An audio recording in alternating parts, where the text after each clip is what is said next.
Olá, bom dia, graça e paz, louvado seja Deus. 1 Reis, capítulo 19. Elias no Monte Horebe. Acabe fez saber a Jezabel tudo quanto Elias havia feito e como matara todos os profetas à espada. Então, Jezabel mandou um mensageiro a Elias a dizer-lhe: Façam-me os deuses como lhe aprouver, se amanhã, a estas horas, não fizer eu a tua vida como fizeste a cada um deles. Temendo, pois, Elias, levantou-se para salvar sua vida. Se foi e chegou a Berseba, que pertence a Judá, e ali deixou o seu moço. Ele mesmo, porém, se foi ao deserto, caminho de um dia, e veio e se assentou debaixo de um zimbro, e pediu para si a morte, e disse: Basta, toma agora, ó Senhor, a minha alma, pois não sou melhor do que meus pais. Deitou-se e dormiu debaixo de um zimbro. Eis que um anjo tocou e lhe disse: Levanta-te e come. Olhou e ele viu junto à cabeceira um pão cozido sobre pedras em brasas e uma botija de água. Comeu, bebeu e tornou a dormir. Voltou segunda vez o anjo do Senhor, tocou-lhe e disse: Levanta-te e come, porque o caminho te será sobre modo longo. Levantou-se, pois, comeu e bebeu. E com a força daquela comida caminhou 40 dias e 40 noites até Horebe, o monte de Deus. Ali entrou numa caverna, onde passou a noite. E eis que lhe veio a palavra do Senhor e lhe disse: Que fazes aqui, Elias? Ele respondeu: Tenho sido zeloso pelo Senhor, Deus dos exércitos, porque os filhos de Israel deixaram a tua aliança, derribaram os teus altares e mataram os teus profetas à espada. E eu fiquei só, e procuram tirar minha vida. Disse-lhe Deus: Sai e põe-te neste monte perante o Senhor. Eis que passava o Senhor, e um grande e forte vento fendia os montes e despedaçava as penhas diante do Senhor. Porém o Senhor não estava no vento. Depois do vento, um terremoto, mas o Senhor não estava no terremoto. Depois do terremoto, um fogo, mas o Senhor não estava no fogo. E depois do fogo, um cício tranquilo e suave. Ouvindo Elias, envolveu o rosto no seu manto e, saindo, pôs-se à entrada da caverna. Eis que lhe veio uma voz e lhe disse: Que fazes aqui, Elias? Ele respondeu: Tenho sido em extremo zeloso pelo Senhor, Deus dos exércitos, porque os filhos de Israel deixaram a tua aliança, derribaram os teus altares e mataram os teus profetas a espadas. E eu fiquei só, e procuram tirar minha vida. Disse-lhe o Senhor: Vai, volta ao teu caminho para o deserto de Damasco, e em chegando lá, unge a Azael rei sobre a Síria, a Jeú, filho de Nissi, ungirás rei sobre Israel, e também Eliseu, filho de Safate, de Abel-Meolá, ungirás profetas em teu lugar. Quem escapar à espada de Azael, Jeú matará. Quem escapar à espada de Jeú, Eliseu matará. Também conservei em Israel 7.000, todos os joelhos que não se dobraram a Baal, e toda a boca que não o beijou. Olha só que coisa interessante. Depois de uma grande vitória, nós vamos ver aqui a palavra de Deus revelando a humanidade do profeta Elias.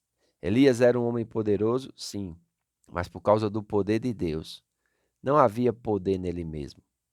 Elias era ousado? Sim, mas por causa da palavra de Deus. Essa ousadia vinha devido a uma confiança que ele tinha na palavra. Porém, nós vemos aqui que Elias era um homem comum. Ele era um homem semelhante a nós. Tem os mesmos desejos que nós. E aqui ele demonstra o mesmo medo que muitas vezes nos assola, nos assombra e tira de nós, vamos dizer assim, o chão debaixo dos nossos pés. Elias havia terminado de desafiar e vencer os 450 profetas de Baal, como também havia se confrontado com o próprio Acabe. Evidentemente, Jezabel não havia estado presente no Monte Carmelo. Agora, uma ameaça da parte dela faz com que Elias fuja. Correu até Berseba, que é a cidade situada mais ao sul do reino de Judá. Elias estava tão desanimado que desejava morrer, como ele mesmo disse aqui no versículo 4 do capítulo 19. Ele mesmo, porém, foi ao deserto, caminho de um dia, e veio e se assentou debaixo de um zimbro, e pediu para si a morte e disse, e é interessante, isso que Eliseu vai dizer, ele vai repetir diante do Senhor 2 vezes. Horebe é um monte variante para o nome Sinai, localizado a cerca de 320 quilômetros de Berseba. Elias estava se dirigindo ao lugar em que o Senhor mesmo havia se revelado a Moisés e aos filhos de Israel. É interessante, quando ele diz isso aqui, ele vai pedir a morte, o Senhor vai conversar com ele, ele vai deitar e vai dormir, mas um anjo de Deus vem e prepara comida e acorda ele. Ele volta a deitar e volta a dormir. Um anjo de Deus vem, prepara comida e diz assim: olha, coma e se fortaleça, porque a sua jornada vai ser longa. E é interessante, né?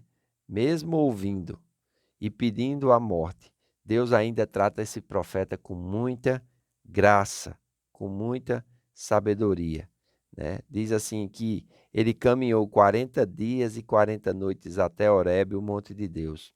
Diz que ele entrou numa caverna, onde passou a noite, e eis que veio a palavra do Senhor e lhes disse: o que fazes aqui, Elias? Amados, como Deus é longânimo, como Deus é misericordioso e como nós somos humanos, né? Como o pecado afetou a nossa confiança em Deus. Tem momentos que nós somos muito confiantes em Deus, mas tem momentos, irmãos, que uma afronta de alguém fraco, um comedor de feijão, igual a gente, faz com que a gente desmorone e muitas vezes queira desistir até mesmo da própria vida. Não é desistir somente de um projeto, não é desistir somente de um departamento ou de congregar fielmente em uma igreja. Não, mas é pedir para si a morte. E tudo isso vem através de um processo. Primeiro uma acusação, depois uma fuga, depois o isolamento, né? E nós vemos ali na vida de Elias que ele deixou o seu moço em determinado lugar, né? E depois ele vai fugir para o deserto, vai entrar numa caverna. E nós vamos ver a conversa dele com Deus, e essa conversa não tem sentido nenhum, né? Porque ele vai dizer para Deus: olha, tenho sido zeloso pelo Senhor, porque os filhos de Israel deixaram a tua aliança, derribaram os teus altares e mataram os teus profetas à espada. E eu fiquei só e procuram tirar minha vida. Rapaz, nunca você está só. O Senhor sempre está com você. O Senhor sempre tem um remanescente que tem guardado a sua vida. Mas é interessante que diante da desistência desse profeta, Deus não vai desistir do chamado desse profeta, mas vai fazer com que ele cumpra o seu ministério. No verso 15, depois de dizer pela segunda vez que ele ficou só, o Senhor disse: vai e volta o teu caminho para o deserto de Damasco. E chegando lá, unge a Azael, rei sobre a Síria. Olha quem é esse homem que está fugindo. É alguém que é guiado por Deus para ungir reis. E não somente reis de Israel, mas até reis de nações diferentes. A Síria era uma nação diferente. E mesmo assim, Deus está no controle do mundo. Mesmo assim, Deus está trazendo, vamos dizer assim, as unções nos lugares de autoridade. E ele diz: depois unge a Jeú, filho de Nissi, sobre rei de Israel, e também a Eliseu, filho de Safate, ungirás profeta em teu lugar. Então, quando nós desistimos, Deus não desiste. Ele vai nos orientar de como colocar as coisas em ordem. Amém? E ele vai dizer: olha, existe uma espada que vai cortar aqueles que não querem obedecer a minha palavra. Irmãos, e essa espada é a própria palavra. Sabia que a palavra de Deus irá nos julgar? Ele diz assim: quem escapar à espada de Azael, Jeú matará. E quem escapar à espada de Jeú, Eliseu matará. E ele vai dar uma resposta para Elias que nós precisamos atentar para isso no verso 18. Ele diz: também conservei em Israel 7.000, todos os joelhos que não se dobraram a Baal, cuja boca não o beijou. Então veja, muitas vezes nós pensamos que estamos só na nossa fidelidade a Deus. Isso é um erro. Vai fazer com que a gente cometa outros erros. Sempre vão existir fiéis. Enquanto Elias estava pensando que ele estava só, Deus disse: eu ainda tenho 7.000. Então, nunca pense que você está só. Nessa situação que você está vivendo, outros irmãos pelo mundo inteiro estão passando pelas mesmas situações e outras até mais pesadas, mais penosas. Mas graças a Deus, porque nós nunca estamos só. O Senhor está conosco e por causa disso nós podemos crer no amanhã. Amém? Hoje à noite quero convidar você a estar na casa do oleiro. A partir das 19h30 nós temos nossa casa de oração e logo na sequência nossa escola bíblica. Venha estar conosco, será um tempo maravilhoso. Convide alguém também do seu convívio, um amigo, um familiar, para estarmos juntos, orando e buscando ao Senhor. Faço votos por tua prosperidade e saúde, assim como tua alma prospera. Que Deus te abençoe e até amanhã.